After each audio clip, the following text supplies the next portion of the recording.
اعوذ باللہ من الشیطان الرجیم بسم اللہ الرحمن الرحیم یوم ندعو کل اناس بإمامہم فمن اوتی کتابه بیمینہ فأولئک یقرؤون کتابهم ولا يظلمون فتيلا ومن كان في هذه أعمى فهو في الآخرة أعمى وأضل سبيلا وإن كادوا ليفتنونك عن الذي أوحينا إليك لتفتري علينا غيره وَإِذًا لَاتَّخَذُوكَ خَلِيلًا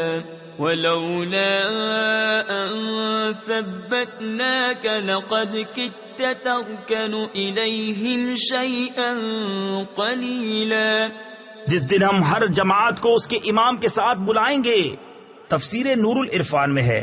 اس سے معلوم ہوا کہ دنیا میں کسی صالح کو اپنا امام بنا لینا چاہیے، شریعت میں تقلید کر کے اور طریقت میں بیعت کر کے، تاکہ حشر اچھوں کے ساتھ ہو۔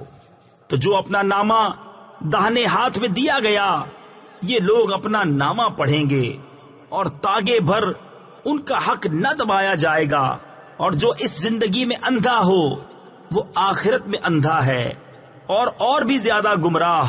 اور وہ تو قریب تھا کہ تمہیں کچھ لغزش دیتے ہماری وحی سے جو ہم نے تم کو بھیجی، کہ تم ہماری طرف کچھ اور نسبت کر دو، اور ایسا ہوتا تو وہ تم کو اپنا گہرا دوست بنا لیتے، اور اگر ہم تمہیں ثابت قدم نہ رکھتے تو قریب تھا کہ تم ان کی طرف کچھ تھوڑا سا جھکتے۔